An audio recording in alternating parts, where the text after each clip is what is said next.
Hello guys, welcome back to my channel পিসুসি মেমার। তো আজকের এই মিনি ব্লগে কিন্তু অনেক আনএক্সপেক্টেড জিনিস রয়েছে, সেগুলো দেখার জন্য একদম শেষ অবধি সাথে থাকতে হবে। থাম্বনেল দেখে বুঝেই গিয়েছো আমরা কোথায় যাচ্ছি। আমরা যাচ্ছি আদিনাতে। তো চলো তাহলে একসাথে আদিনা যাওয়া যাক।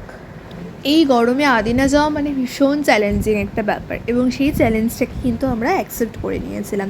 তো আমরা সকালে 9টা-10টার দিকে বেরিয়ে গিয়েছিলাম, এবং দেখো কত রোদ। রাস্তায় যেতে যেতে বাঁদিকে একটা বোলবম মন্দির পড়েছিল, সেখানে দাঁড়িয়ে ঠাকুর প্রণাম করে আবার আমরা বেরিয়ে গিয়েছিলাম। গাজল পৌঁছানোর পর ওখানে একটা ধাবা রয়েছে, তোমরা যারা মালদাতে যাতায়াত করো তোমরা জানো এই ধাবাতেই মোটামুটি সবাই আসে, বনফুল ধাবা। সেখানে গিয়ে একদম ঘন দুধ চা আর একটা কোকোকলা নিয়ে নিয়েছিলাম, এবং সাথে আমরা অর্ডার দিয়েছিলাম আলুর পরোটা। এই দেখো অপেক্ষা করতে করতেই কিন্তু আমাদের আলুর পরোটা চলে এসেছিলো। আমার পার্সোনালি খুব ভালো লেগেছিলো। তো তারপর সেখান থেকে ব্রেকফাস্ট করে আবার আমরা বেরিয়ে গেলাম আদিনার উদ্দেশ্যে। শুরুতেই বলেছি প্রচুর আনএক্সপেক্টেড ঘটনা তোমাদের জন্য অপেক্ষা করছে। তো কী আনএক্সপেক্টেড ঘটনা, এবার আসি সেই বিষয়ে। আদিনা আমরা পৌঁছে গেছিলাম ঠিকই, কিন্তু আমরা কিন্তু আদিনার ভেতরে ঢুকতে পারিনি। এই যে দেখো রাস্তাটার সামনে, কিন্তু আমাদেরকে বাইরে থেকেই ফিরে আসতে হয়েছিল, কারণ 2 মাস ধরে আদিনার ভেতরে কাজ চলছে। সে কারণে কিন্তু 2 মাস ধরে বন্ধ, এবং কবে এটা খুলবে সেটাও কিন্তু ওখানে জানা নেই। বাইরে একটা ফ্লেক্স টাঙিয়ে দেওয়া হয়েছিল, তাই সেখান থেকে অগত্যেই আমরা চলে আসলাম আর একটু এগিয়ে গোলবাড়ি। এত দূরে গিয়েছি, ফিরে তো আসা যায় না বলো। তাহলে চলো এবার ভেতরটা দেখা যাক।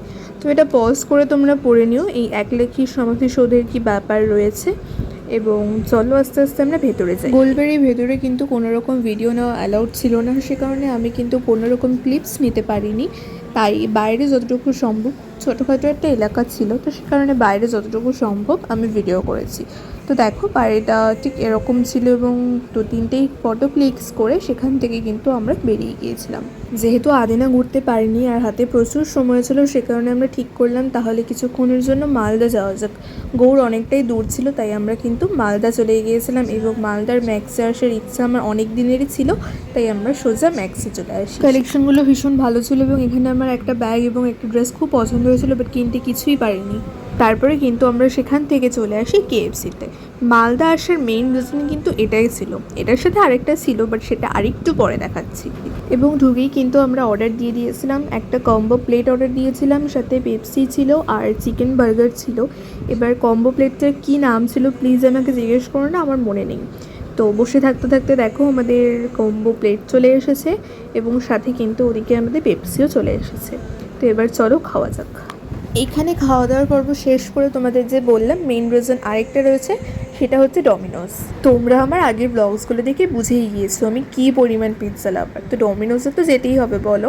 তো পিৎজারই একটা কম্বো সেট অর্ডার দিয়ে দিয়েছিলাম। এবার কী নাম ছিল প্লিজ এটাও আমাকে জিজ্ঞেস করো না, এতদিন আগে গিয়েছিলাম আমার ঠিক মনে নেই। তো চলো সামনে পিৎজা রেখে কতক্ষণ আর ভিডিও করবো বলো, তো খেতে তো হবে বলো। তো চলো খাওয়া যাক।